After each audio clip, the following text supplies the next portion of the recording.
Editou de Djemeldine Benchenouf. Salam alaikum, Azulfillaoun, bonsoir. Trois choses donnent la mesure de l'homme: la richesse, le commandement et le malheur. J'avais évoqué cette sentence arabe dans un précédent éditou où nous avons un peu effleuré le sujet de la richesse, dans la mesure que peut permettre une causerie de 7 minutes. Aujourd'hui, nous allons parler du commandement, du pouvoir. Je me suis d'abord demandé pourquoi dans la sentence, le commandement ou le pouvoir n'a pas été cité en premier, puisqu'il m'a semblé plus important que la richesse pour juger de la mesure de l'homme. C'est alors que je me suis rendu compte que ces trois vocables, ces trois mots, ces trois choses, ont été cités du moins important au plus important. Des trois, le dernier cité, le malheur, est donc le plus décisif, avant le pouvoir et avant la richesse. Mais venons-en aujourd'hui à ce pouvoir sur les hommes et donc sur le fonctionnement du système en tant que tout. Nous allons nous borner au pouvoir dans les systèmes non démocratiques, comme en Algérie. Et la première remarque que nous pouvons faire d'emblée dans ce cas de figure est que le pouvoir est en effet bien plus décisif que la richesse, puisqu'il peut enrichir qui il veut et ruiner qui il veut.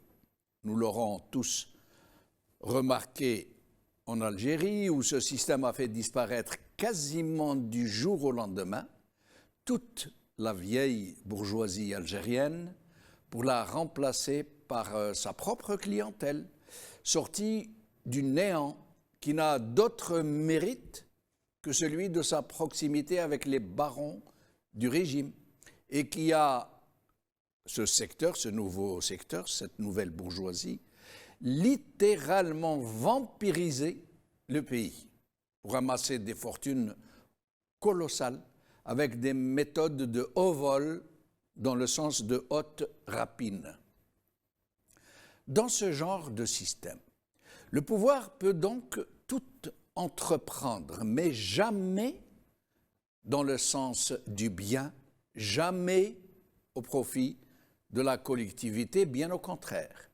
Tout ce qu'il commet est intrinsèquement nuisible. Il n'est capable que de dégrader ce pouvoir. C'est dans son essence première.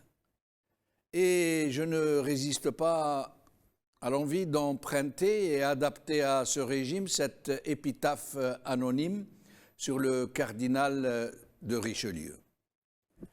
Le bien qu'il fait, il le fait très mal. Et le mal qu'il fait, il le fait très bien. L'épouvantable constat est là.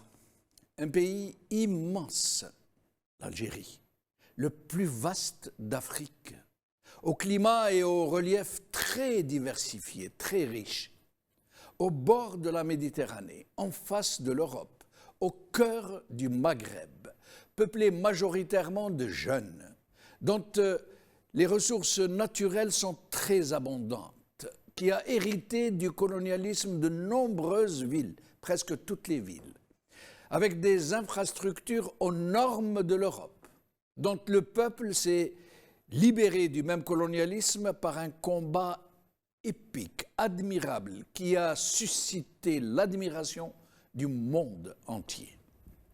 En somme, un pays de cocagne, très prometteur au lendemain de l'indépendance, et qui aurait pu devenir, en très peu de temps, un pays modèle, une destination multiple, touristique, économique, voire même migratoire. Le résultat que nous pouvons tous observer aujourd'hui est une faillite totale.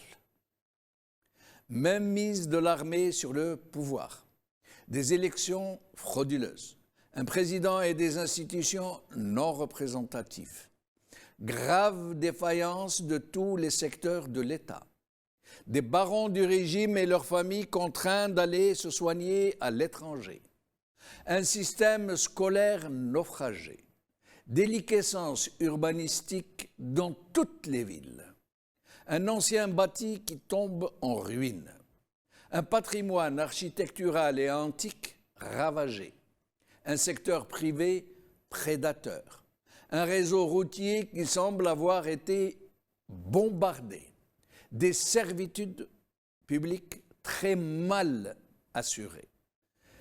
Pénurie d'eau, pénurie de lait, inflation galopante, un ramassage des ordures ménagères très défaillant qui a transformé le pays en une immense poubelle, un chômage qui fait des ravages, une misère qui explose, la corruption et le mensonge institués en système de gouvernance, total contrôle sur une presse pléthorique et mercenaire, une justice aux ordres et donc une répression très dure et surtout une épouvantable dégradation des valeurs civiques, un incivisme à peine imaginable pour qui ne connaît pas ce pays, une hémorragie des cerveaux vers les pays occidentaux et un phénomène de la harga qui laisse penser à un bot people en gestation.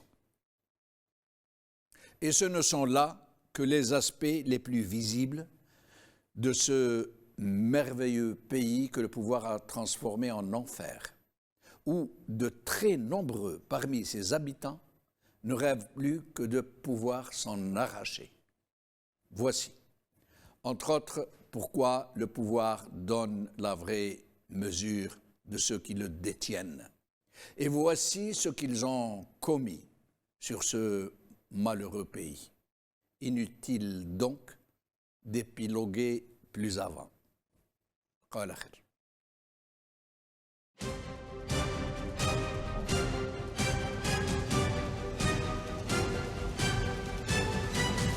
L'édito de Djemeldine Benchenouf.